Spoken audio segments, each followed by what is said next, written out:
श्री शिवाय नमस्तुभ्यम, हर हर महादेव, जय महाकाल, जय माता रानी। कैसे हैं आप सभी लोग? देखिए, आप सभी को पता है शारदीय नवरात्रों के बहुत ही विशेष दिन की शुरुआत हो चुकी है। ये वो दिन होते हैं जिस दिनों में किया गया एक उपाय आपकी बड़ी से बड़ी कामना को पूरा करता है। पूज्य गुरुजी ने कहा, अगर आपकी बरसों पुरानी कोई इच्छा है, सब कुछ करके देख लिया, उपायों का फल नहीं मिल रहा, एक बार ये 11 रुद्र नाम लेकर के शीतल आरती वाला उपाय कर लीजिएगा, फिर ये चीज समझिए कि आपकी वो कामना जरूर पूरी होगी। पूज्य गुरुजी की कथा से सुन करके और समझ करके पूरे उपाय को बड़े ही आसान भाषा में आपको बताऊंगा, परंतु उससे पहले आप सबसे एक छोटी सी प्रार्थना। जो लोग पहली बार आए हैं, चैनल को सब्सक्राइब जरूर कीजिएगा, वीडियो को लाइक करके देवादिदेव महादेव का कोई सा भी प्यारा नाम कमेंट बॉक्स में लिखना मत भूलिएगा, साथ ही साथ माता रानी की जय जरूर लिखिएगा। इस पूरे वीडियो में हम 3 महा उपायों के बारे में बात करेंगे जो कि आपको करने ही करने हैं, तो ध्यान से सुनते चले जाना, समझने की कोशिश करना। सबसे पहले बात करते हैं पहले वाले उपाय की। देखिए, गुरुदेव ने कहा कि ये जो शारदीय नवरात्रों के 9 दिन होते हैं, ये इतने पवित्र दिन होते हैं कि इन दिनों में किया गया आपके द्वारा कोई एक उपाय आपकी बड़ी से बड़ी कामना को पूरा करता है। और पूज्य गुरुजी को जो पिछले साल की कथा थी, जिसके अंदर शारदीय नवरात्रि का सबसे अचूक उपाय पूज्य गुरुजी ने बताया था, नीला गुलाबी मंदार के पुष्प का, उस वाले उपाय को हम समझेंगे कि अगर आपकी कोई इच्छा, कोई कामना पूरी नहीं हो रही है, आपने बहुत सारे उपाय कर लिए, व्रत कर लिए, नहीं हो रही है, चाहे कैसी भी आपकी कामना हो, बड़ी से बड़ी कामना की पूर्ति के लिए मात्र 1 लोटा शुद्ध जल आपको अपने घर का लेना है, तांबे के कलश में, मात्र 1 लोटे शुद्ध जल से। और साथ ही साथ आपको लेना होगा एक नीला गुलाबी मंदार का पुष्प। देखिए, ये 2 तरीके के होते हैं। एक होता है जो बिल्कुल सफेद होता है, वो नहीं लेना। इस तरीके से जो ये नीला गुलाबी टाइप का होता है ना, इस तरीके का आपको लेना है। ठीक है, 1 लोटा शुद्ध जल, नीला गुलाबी मंदार का पुष्प, और इसे लेकर के पहुंच जाना भोलेनाथ के मंदिर में, शिवलिंग के पास में। यहां पहुंचकर आपको शिवलिंग के पीछे की तरफ में खड़े होना है, जिससे आपका मुख उत्तर दिशा की तरफ में हो जाएगा। जो पूजा पाठ अर्चना पहले आपको करनी है वो कर लेना, और उसको करने के पश्चात जब आप इस उपाय को करेंगे तो उपाय को करने का नियम ध्यान से सुनिएगा।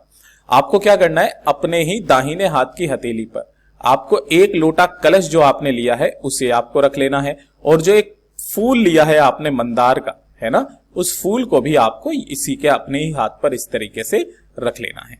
रख करके आपको क्या करना है, इसी से शिवलिंग की आरती करनी है, शीतल आरती। किस तरीके से करनी है, देखिए ध्यान से।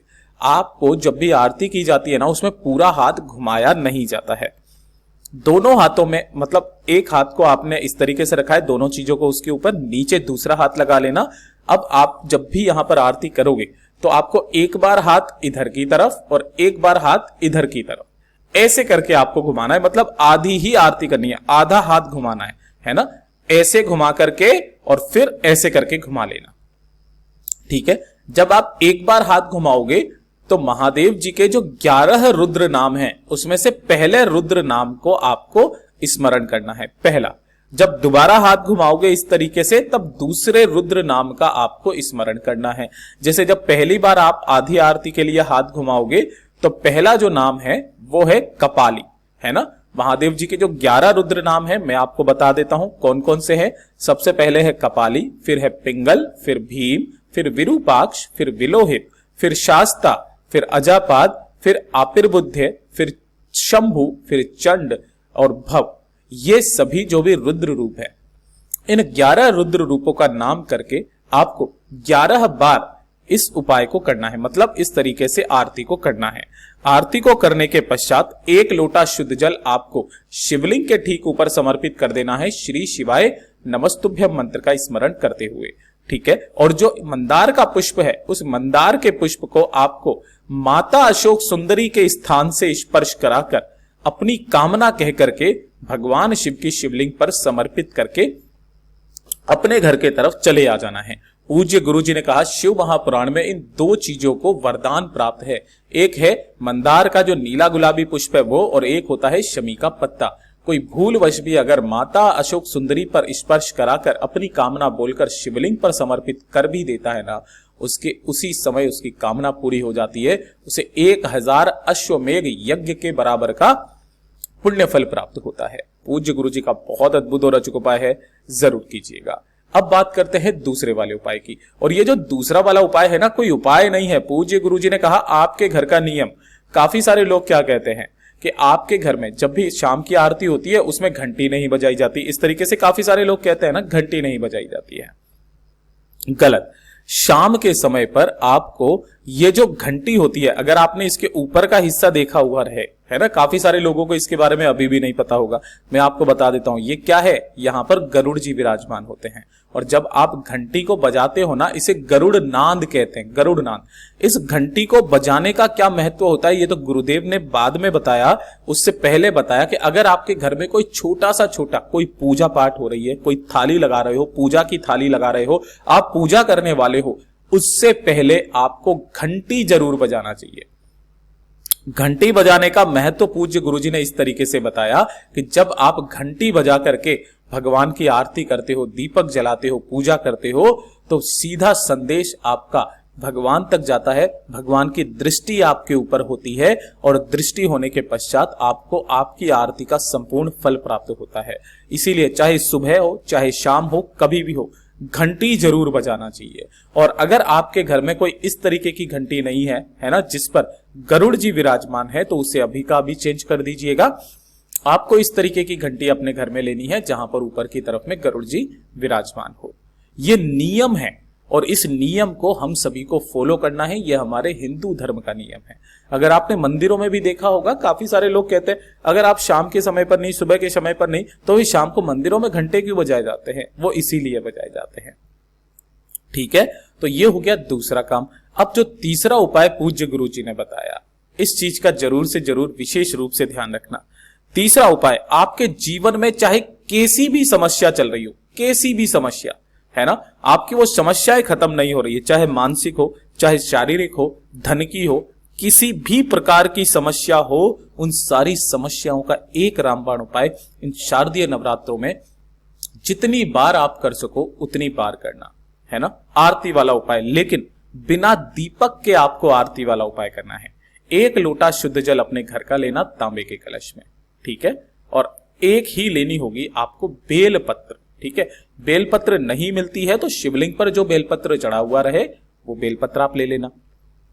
इन दोनों को लेकर के आपको शिवालय में जाना है, शिवलिंग के पास में, और इधर शिवलिंग के पीछे की तरफ उत्तर दिशा की तरफ मुख करके आपको खड़े हो जाना है।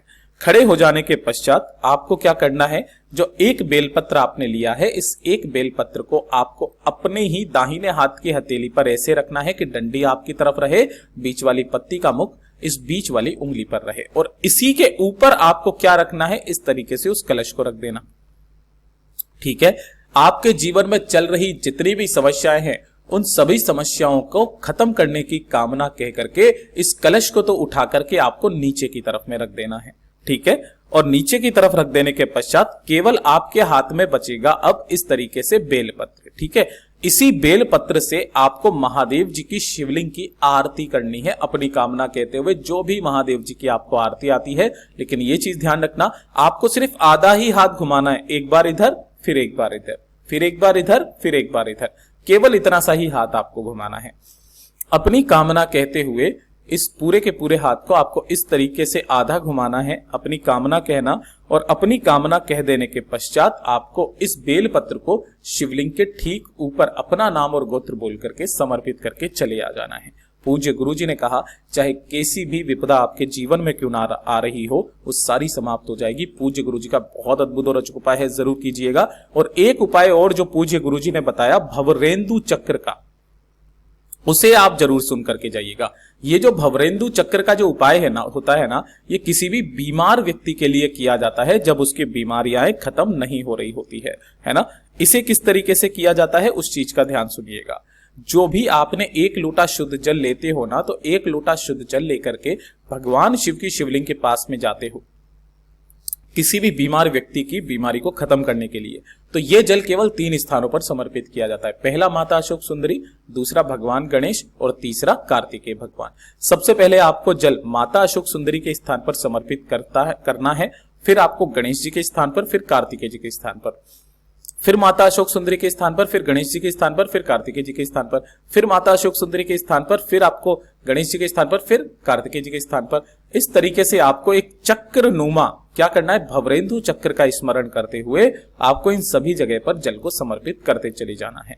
अंत में थोड़ा सा जल बचा लेना है और उसी जल को आपको भोलेनाथ की शिवलिंग पर समर्पित कर देना है श्री शिवाय नमस्तुभ्यम मंत्र का स्मरण करते हुए।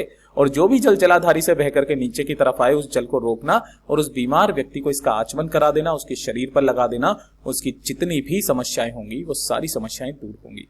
पूज्य गुरु जी के सभी उपाय बहुत ही ज्यादा खास और अद्भुत है, जरूर कीजिएगा।